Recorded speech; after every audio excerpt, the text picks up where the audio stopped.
I was there when we finally understood what the Iron Warriors had become. Not what the Codex Heretical told us, traitors, bitter sons of a bitter father, masters of siegecraft turned against their former brothers. No, what we discovered in the ashes of Castellum Ferrum was far worse than mere apostasy. It was revelation. It was damnation. It was the inevitable conclusion of a philosophy taken to its ultimate, terrible extreme. They say the Imperial Fists and the Iron Warriors are mirror images, that we are two sides of the same coin, minted in the Emperor's forge. We build, they destroy. We defend, they assault. We endure through faith. They endure through spite. But standing in the aftermath of their latest siege, surrounded by the corpses of 3 billion souls and the shattered remnants of fortifications that had stood for 6,000 years, I learned the truth that the Imperium has hidden even from itself. The Iron Warriors do not simply break fortresses. They do not merely kill defenders. They harvest something far more precious, far more terrible. And we, the Imperial Fists, the defenders of holy terror itself, had been unknowingly feeding them for 10 millennia. The Vox chatter began 14 solar months before I set foot on Castellum Ferrum. Distorted, fractured, standard Imperial communications degrading into something that made veteran astropaths weep blood from their third eyes. The fortress world had been under siege for 217 years, nothing unusual by the standards of the Long War. The Iron Warriors were methodical, patient, grinding away at layered defenses with the cold mathematics that had defined them since their founding. The warsmith commanding the siege was identified as Forrix the Thrice Broken, a veteran of the ancient wars, his name carved into the annals of shame alongside the greatest traitors of the heresy. But then the messages changed. What had been desperate but coherent pleas for reinforcement became something else entirely. The Lord Castellan of Ferrum, a man I had known personally, Maxim Horvath, as solid and unbreakable as the walls he defended, sent a final transmission that froze the blood of every soul who heard it. I listened to it 40 times before we made translation. I can still hear every word, burned into my memory with the precision of a branding iron. They are not killing us. Horvath's voice crackled across the void, breaking with something that might have been laughter or sobbing. Emperor, preserve us. They are not killing us. They are completing us. We understand now. We see the truth of the walls, the reality of stone and iron. We see what we have always been building toward. The siege is not a battle. It is a ceremony. Every wall that falls, every trench we lose, every bunker they reduce to rubble. We are being refined. Forrix has shown us. The Iron Warriors have shown us. There is no difference between builder and breaker. There is no difference between fortress and tomb. We are all just. The transmission ended. Not cut off by interference, ended. As if Horvath had simply stopped, having said everything that needed saying. 3 weeks later, Castellum Ferrum went silent. Completely. The psychic beacon that had burned in the warp for 6 millennia, a lighthouse for Imperial ships navigating the treacherous currents near the maelstrom, simply ceased. The silence was so absolute that navigator houses refused to chart courses through that sector, claiming the emptiness itself was alive and hungry. Chapter Master Valerius dispatched my company to investigate. 50 of my brothers, 3 vessels of the Imperial Navy, and enough firepower to level a hive city. We expected to find ruins. We expected to find corpses. We expected perhaps to find traitor forces still occupying the system, and we prepared to sell our lives dearly driving them out. We did not expect to find Castellum Ferrum intact. The fortress world hung in the void, like a perfect sphere of rockcrete and adamantium, its surface covered in the geometric precision of interlocking defense grids, weapon emplacements and citadels that rose kilometers into the thin atmosphere. Every wall stood, every tower remained upright, every gate was sealed. From orbit, it looked exactly as it had in the reconnaissance pics taken 200 years earlier when the siege began, when we had judged the world capable of holding for centuries more. But there were no heat signatures, no power readings, no electromagnetic emissions, no life signs. And suspended in orbit around the dead world, arranged in a pattern that made our tech marines recoil in horror, were the ships of the Iron Warriors' siege fleet. 17 vessels, ranging from strike cruisers to grand cruisers, all motionless, all powered down, all positioned at mathematically precise intervals that formed a three-dimensional geometric pattern I would later learn was based on ancient Olympian siege architecture. They did not respond to hails. They did not react to our presence. They simply hung there, silent monuments to a victory that made no sense. "This is wrong," Brother Sergeant Talos said, his voice tense over the company vox. Talos had fought the Iron Warriors twice before, had seen their methodical cruelty firsthand. They do not leave worlds standing. When the Iron Warriors take a fortress, they reduce it to atoms. They rewrite the geography itself. This is not their way. He was right. I knew it in my bones, in the gene seed that connected me across 10,000 years to Rogel Dorn himself. This violation of doctrine was more disturbing than any atrocity. The Iron Warriors were predictable in their thoroughness, reliable in their spite. They would sooner spend a decade ensuring total destruction than leave a single wall standing to mock their victory. I ordered a full company deployment to the surface. Every brother armed for void combat and boarding actions. Every weapon loaded and sanctified. Every oath renewed. We descended through clouds that hung motionless in the atmosphere, through air that tasted of copper and ozone, even through our armor's atmospheric filters. The silence was absolute. Not even the wind moved across Castellum Ferrum's surface. We made planetfall at Primary Fortress Bastion, the heart of the world's defense network. The adamantium gates stood open, not breached, not destroyed, but opened from within, their massive hinges perfectly aligned, their surfaces unmarked by any weapon. Beyond them, the courtyard stretched for 3 kilometers, a parade ground capable of mustering 1 million soldiers. It was empty, perfectly, completely empty. No bodies, no debris, no spent shell casings or bloodstains, or any indication that a battle had ever occurred here. "Auspex readings are corrupted," Brother Nathaniel reported, his voice carrying the controlled unease of a veteran facing the unknown. "Too much iron content in the atmosphere. Magnetic interference. Vox is degraded. I'm reading Emperor's Throne. I'm reading structural impossibilities in the fortress architecture." "Explain," I commanded, my hand instinctively moving to the hilt of my power sword. "The walls, Captain. According to these readings, the walls are simultaneously intact and destroyed. The structures exist in a state of quantum superposition. They are both standing and fallen, both whole and ruined. The machine spirit of my Auspex cannot reconcile the data. It's as if we're looking at 2 realities occupying the same space. I had fought for 3 centuries. I had stood on the walls of the Imperial Palace itself during the Feast of Blades. I had driven my blade through the neck of an orc warboss whose head was the size of a rhino transport. I had stared into the eye lenses of Chaos Space Marines and seen the madness of the warp reflected there. But nothing had prepared me for the simple, fundamental wrongness of Castellum Ferrum. We advanced into the fortress, maintaining battle formation, our bolt guns tracking every shadow. The interior was pristine, polished. The halls were lit by still-functioning lumen strips, their light steady and cold.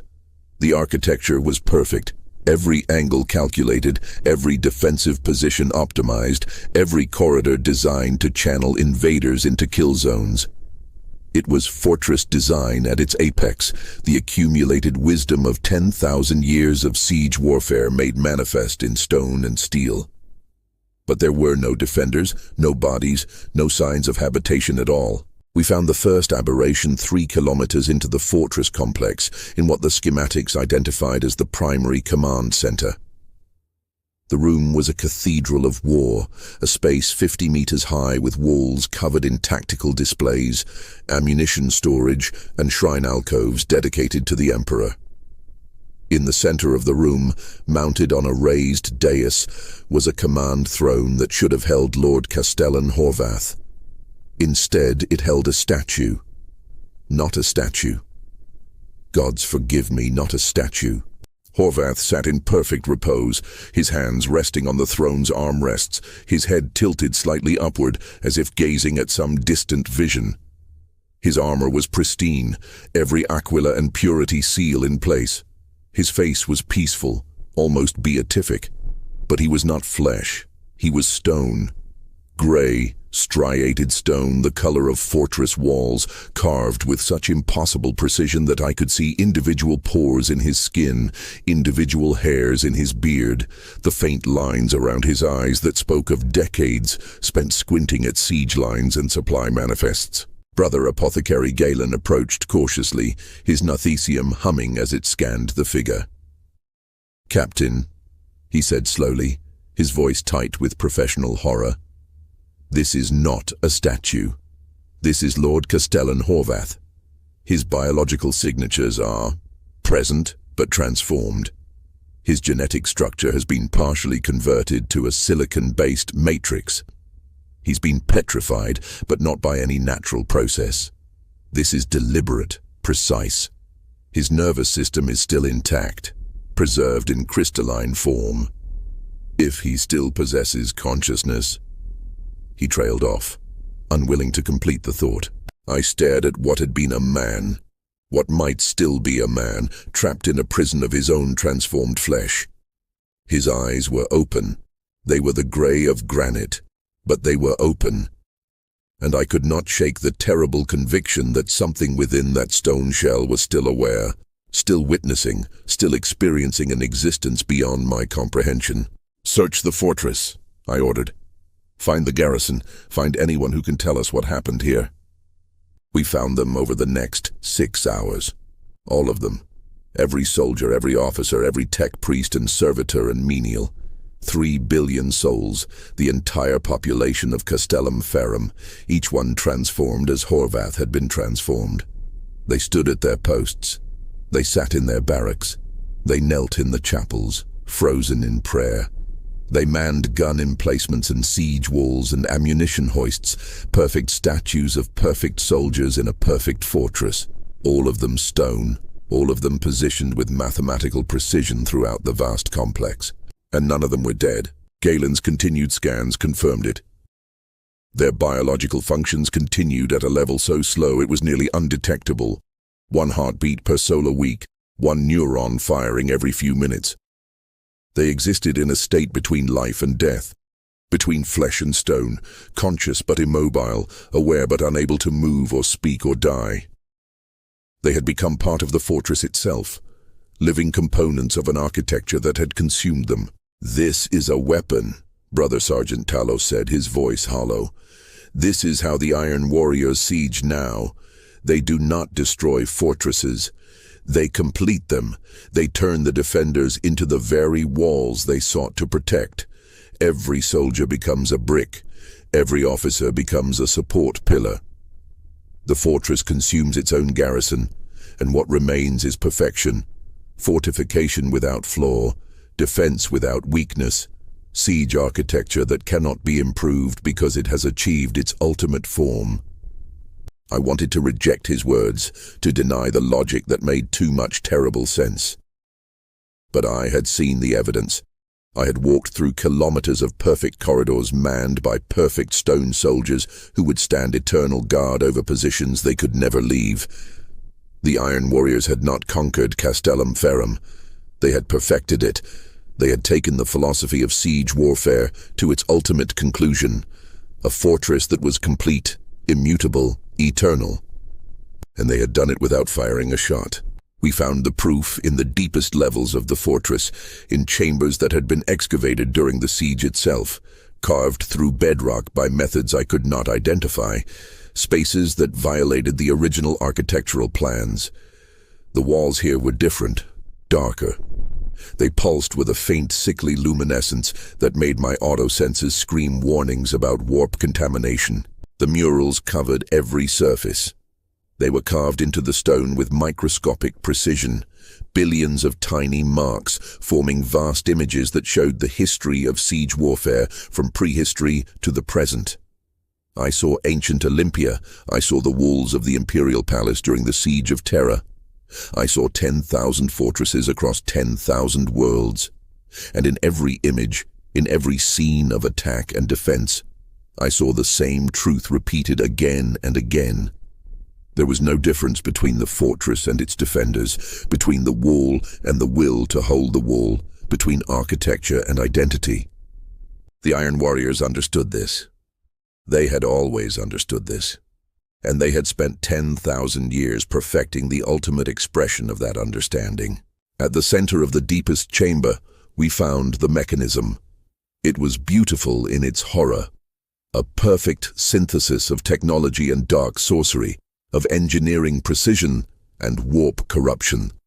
The device was spherical, 10 meters in diameter, its surface covered in rotating segments that displayed equations I could not begin to comprehend. Tech Marines would later identify elements of archaeotech, xenotech, and technologies that predated the Age of Strife. The Iron Warriors had built something that should not exist, that could not exist within the laws of reality, as the Mechanicus understood them. "It's a transmutation field," Brother Nathaniel said, his voice barely audible. "It converts biological matter into fortification materials at the molecular level. But it's not destructive. It preserves consciousness, preserves identity, even as it transforms the flesh. The victims become aware. They understand the mathematics of their own transformation. They see the perfection of siege architecture from inside the walls themselves. They become the fortress, and the fortress becomes them, and there is no longer any distinction between the two." "How long?" I asked. "How long does the transformation take?" 217 years, Nathaniel replied, and I felt my gene-enhanced heart skip a beat. "The same duration as the siege, Captain. The siege was the transformation. Every day the Iron Warriors attacked, every wall they breached and repaired, every trench they dug and filled. It was all part of the process. They were building this device, component by component, spreading its influence through the fortress network, like a virus through a body. The defenders thought they were fighting a war. They were actually cooperating in their own transformation. Every act of defense, every wall they reinforced, every position they held, it fed the device, strengthened the transmutation field, brought them one day closer to completion." I stared at the sphere, at the mathematics of damnation made manifest, and felt something break inside me. The Iron Warriors had not simply defeated Castellum Ferrum. They had convinced the defenders to defeat themselves, to pour all their skill and determination and courage into creating the very instrument of their own transformation. It was genius. It was monstrous. It was perfectly in keeping with the bitter, spiteful brilliance of Perturabo's gene line. "Destroy it," I ordered. "Melta charges, cyclonic torpedoes if necessary, reduce this entire complex to molten slag." But Brother Nathaniel was shaking his head, his expression grim behind his helmet. "Captain, I don't think we can. According to these readings, the device isn't just in this chamber. It's spread throughout the entire fortress network. It's in the walls, in the power conduits, in the very foundations of Castellum Ferrum. The fortress is the device now. To destroy it, we would have to destroy the planet itself." "Then we destroy the planet," I said flatly. "Evacuate the company to orbit. Prepare cyclonic bombardment. I will not leave this abomination intact." "Captain," Galen interrupted softly, "the garrison is still alive. 3 billion souls suspended in stone. If we destroy the planet, we murder them all." "They are already dead, brother. You said it yourself, they exist in a state that..." They are aware, Captain Voss. Galen's voice was hard now, challenging. Their consciousness persists. They experience existence. By every definition that matters to the Imperium, by every decree of the ecclesiarchy, they possess souls. And those souls are trapped in eternal torment, unable to move or speak or die. But they are alive. If we destroy this world, we commit genocide against Imperial citizens who still draw breath however slowly. We become no different than the traitors we fight. I wanted to rage at him, to invoke my authority as company captain, to simply overrule his objections and do what needed to be done. But he was right. Emperor, help me. He was right. The Imperium had committed countless atrocities in the name of necessity. But there were lines even we could not cross without losing the very thing we claimed to defend.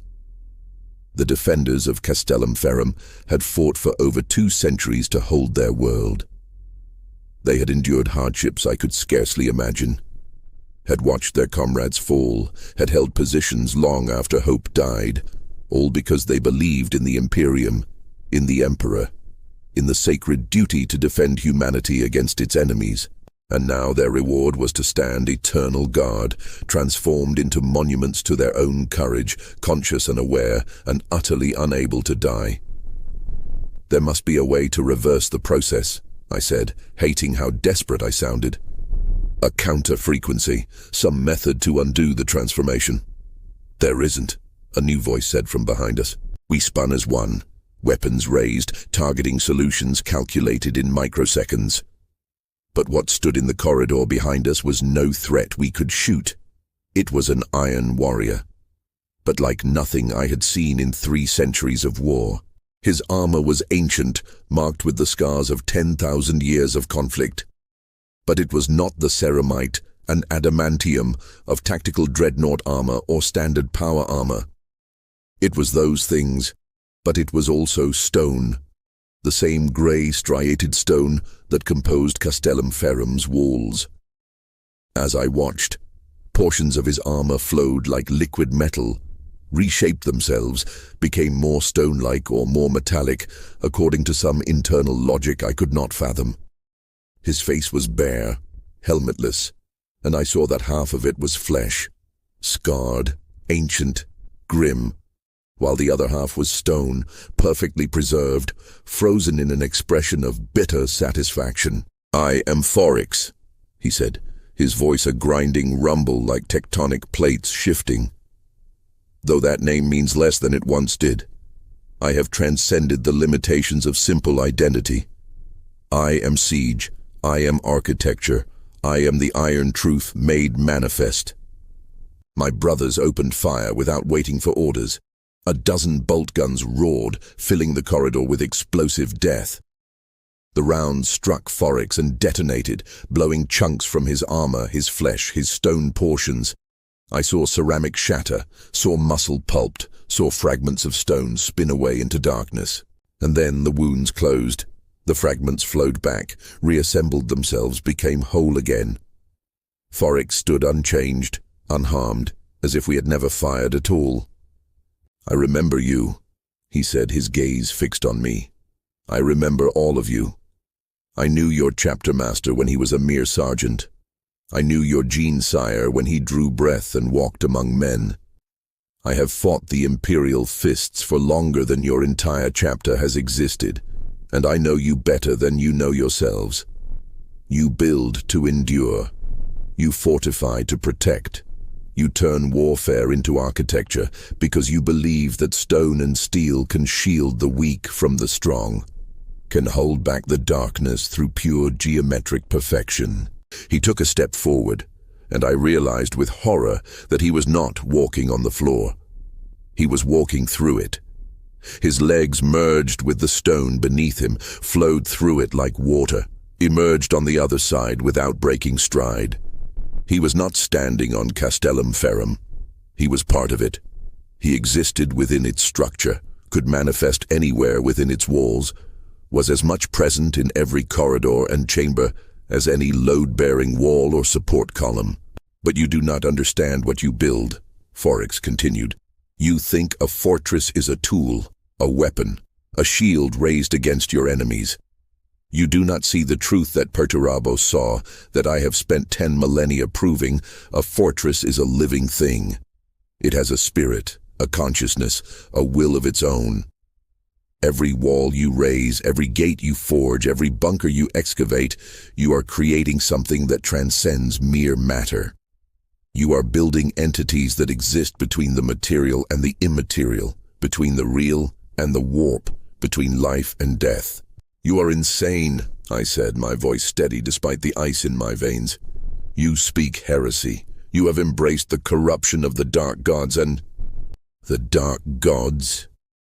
Forrix's laughter was like the grinding of millstones. I serve no gods, false or otherwise. I serve only the iron truth. The mathematics of siege warfare, taken to their ultimate conclusion. You see 3 billion souls transformed into stone and call it horror, call it damnation. I see 3 billion souls finally understanding their purpose, finally achieving the perfection they always sought. They are no longer weak, no longer fallible, no longer subject to fear or doubt or the degradation of flesh. They are fortress, they are eternal, they are complete. He gestured and the walls around us rippled.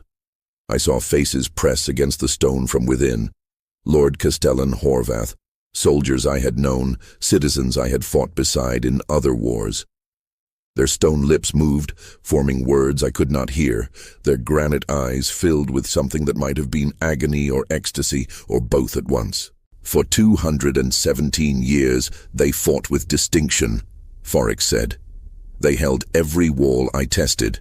They repelled every assault I mounted. They demonstrated the virtues your chapter prizes: endurance, discipline, sacrifice. But they also demonstrated the fundamental flaw in your philosophy. They believed that suffering had meaning. They believed that their pain served a purpose beyond itself. They believed that if they held long enough, if they sacrificed deeply enough, they would be saved.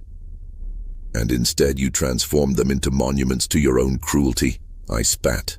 No, Forrix said softly, and for the first time I heard something almost like sadness in his voice. I saved them. I gave them what they always wanted, to become the walls they defended, to merge with the fortress they loved more than their own lives. Every soldier who died in the trenches, who gave their last breath holding a position, they did not want to leave those walls. They wanted to be those walls. And now they are. Now they will stand forever, eternal guardians of an eternal fortress. And they will never have to fear failure or defeat or death. They have achieved the peace that comes with perfection.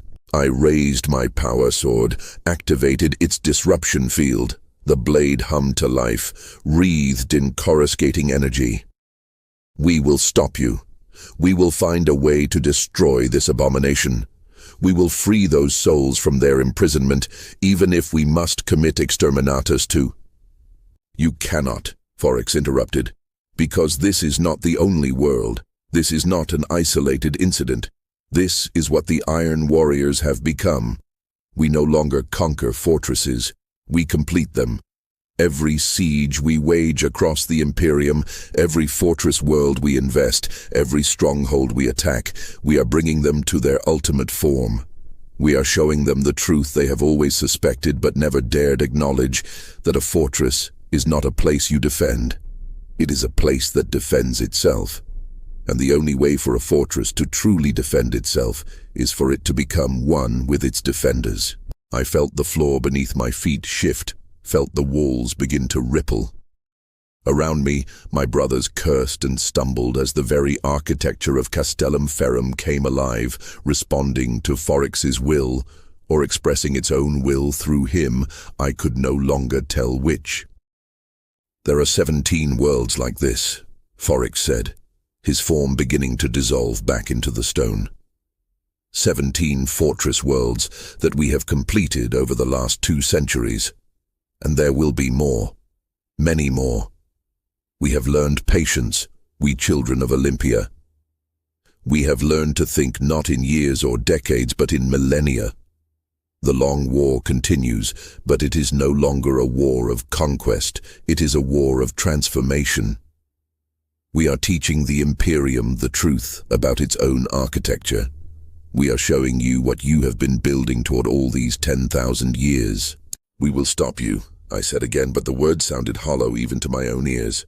No, Forrix said, and now his voice came from everywhere, from the walls and floor and ceiling, from the very air itself. You will join us, eventually, because you are Imperial Fists. You are builders and defenders. You love fortresses more than you love your own lives. And when you finally understand what I have shown you here today, when you finally see the truth of what you build and why you build it, you will make the same choice that the defenders of Castellum Ferrum made. You will choose to become the walls. You will choose perfection. You will choose to be complete. And then he was gone, dissolved into the stone, one with the fortress, indistinguishable from any other component of its vast architecture. We stood alone in the chamber, surrounded by 3 billion souls trapped in stone, in a fortress that had become a prison, a monument, a living tomb. I ordered the immediate withdrawal of all Imperial Fists forces from Castellum Ferrum. We returned to orbit, boarded our vessels and prepared to leave the system. I composed my report to Chapter Master Valerius during the journey back to Inwit, choosing each word with care, knowing that what I described would seem impossible to those who had not witnessed it. I documented everything: the transformation field, the architectural integration, the consciousness preservation. I described Forrix's speech, his claims about 17 completed worlds, his promise that more would follow, and I included my recommendations. Because despite everything I had seen, despite the horror and the impossibility and the violation of every principle I held sacred, I could not bring myself to order exterminatus. I could not murder 3 billion Imperial citizens who still lived, however transformed. I could not destroy what might be the only evidence of a threat that spanned the galaxy. But I also could not forget Forrix's final words. His promise, or was it a prophecy, that one day the Imperial Fists themselves would choose transformation, would choose to become the walls they spent 10,000 years building and defending. Because in the darkest hours of the warp journey home, when I stood alone in my quarters and stared at the icon of Rogel Dawn on my wall, I felt something I had never felt before. A terrible, treacherous temptation. I thought about what it would mean to become one with the architecture I had spent 3 centuries defending. To never again fear the weakness of flesh, the limitations of mortality, the possibility of failure. To be transformed into something eternal and perfect. To become part of something greater than myself, to finally achieve the unity with purpose that all warriors secretly crave.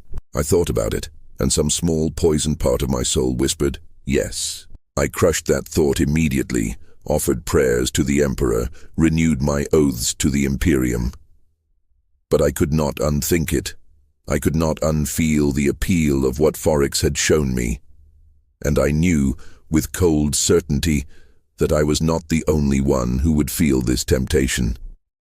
That across the Imperium, in every fortress world and every defensive position, there would be soldiers who heard about Castellum Ferrum and wondered if transformation was truly damnation, or if it was the culmination of everything they had ever fought to achieve. The dark truth of the Iron Warriors' sieges is not that they destroy fortresses, it is that they show us what fortresses truly are. What we have always been building, what our obsession with defense and architecture has been leading toward since the first human raised the first wall against the darkness. They show us that there is no difference between the defender and the defended, between the warrior and the wall, between flesh and stone. They show us ourselves. And in that mirror, we see a future that is both horror and apotheosis, both damnation and transcendence. Both the end of everything we are, and the perfection of everything we have always wanted to become. I filed my report. I recommended quarantine of the 17 affected worlds. I suggested the formation of specialized task forces to investigate the transformation technology and determine if it could be reversed or countered. I did everything a loyal captain of the Imperial Fists should do, but I did not tell anyone about the temptation, about the dark appeal of what I had witnessed, about the way my gene seed seemed to resonate with the sight of those stone soldiers, standing eternal guard, finally freed from the burden of doubt and fear and mortality. I kept that secret locked within my skull, sharing it with no one, not even my closest brothers. Because I knew, as surely as I knew the Emperor still sat upon the golden throne, that if I spoke of it, if I gave voice to that temptation, I would plant a seed that might grow into something terrible, something that could spread through the chapter, through the Imperium, through every fortress and every defender until the transformation Forrix promised became inevitable. And so I remain silent. I stand my watches. I defend the walls assigned to me. I do my duty as an Imperial Fist, as a son of dawn, as a servant of the Imperium of man. But sometimes in the quiet moments between battles, I press my gauntleted hand against the cold stone of whatever fortress I am defending, and I feel it. The pulse, the life, the consciousness that dwells in architecture, that makes a fortress more than mere matter, that connects every wall across every world into something vast and incomprehensible. And I wonder if Forrix was right.